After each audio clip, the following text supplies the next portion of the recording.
Ens trobem a Benifaió, un poble situat a la comarca de la Ribera Alta i que té més de 12.000 habitants. Així tot el món ha sentit parlar de la pilota valenciana. De fet, la primera crònica que es va fer de la pilota va ser d'una partida històrica jugada en este terme. Era l'any 1849.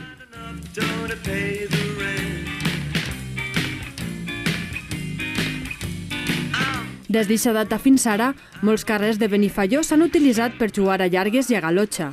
Avui coneixerem els més importants de la mà d'uns grans aficionats a la pilota.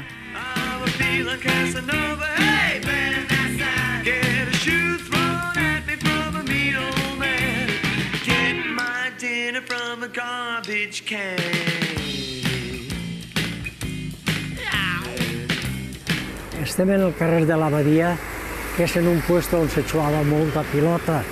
Des de l'any 40 per acabant és el que jo he conegut. Es jugava a galotxa. Així hi havia una esporteta en la que al fer la galotxa, al ferir, solia ficar-ne algunes dins, el que era prou espavilat.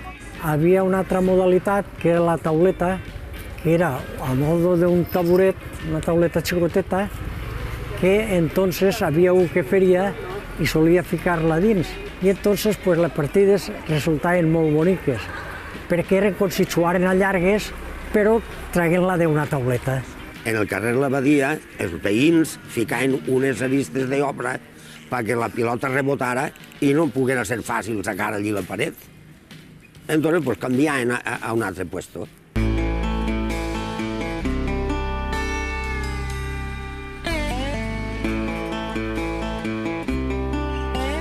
Ens trobem en el carrer l'Ermita i així començarem a jugar a pilota en el 84 o 85. Així arribarem a jugar del Corte Inglés, començarem en tercera categoria i pujarem a segona.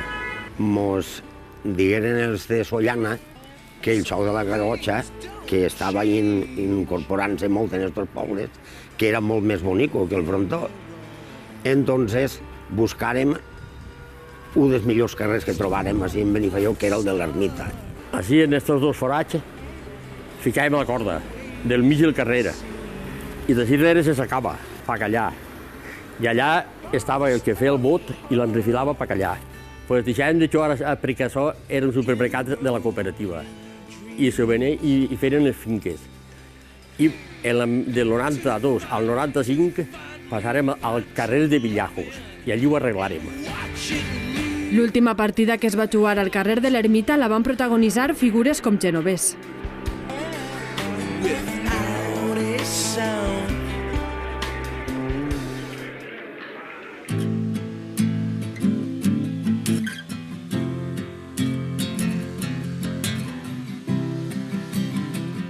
Venim del carrer de l'Ermita, on juguem, i passem a l'este, on passarem a jugar ja després del carrer de l'Ermita.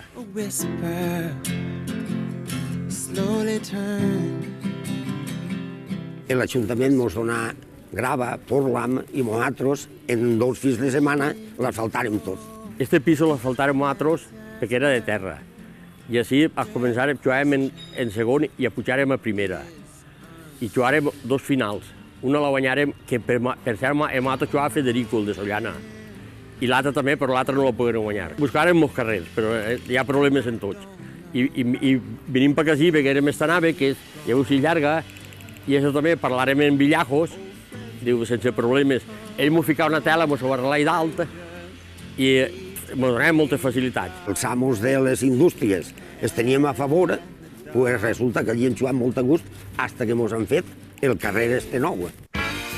Però el més peculiar de tots era el carrer d'Alginet.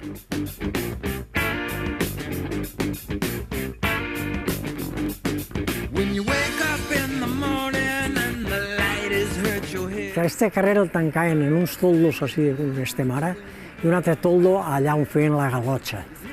I venien uns jugadors que ja eren professionals per donar-li a la festa algo de cariz.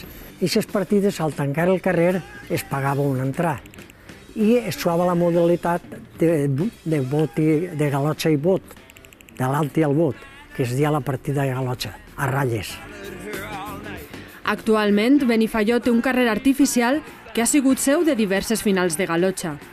Però avui hem vist la història d'alguns dels seus carrers naturals on la pilota ha sigut una senya d'identitat. Was the cheap sunglasses.